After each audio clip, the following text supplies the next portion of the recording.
This is a Dart Zone Nitro Shot Buccaneer. Let's get everything out of the package.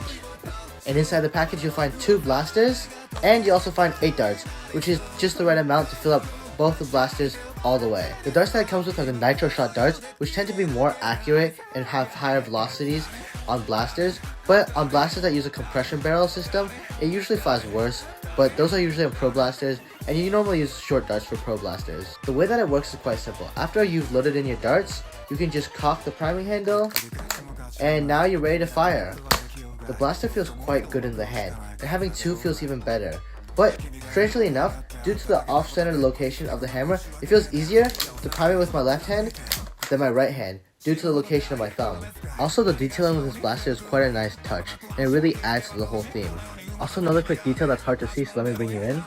If you take a look at the blaster, there's actually some ingrained writing on the blaster that's kind of in like an old medieval style, and it looks quite nice.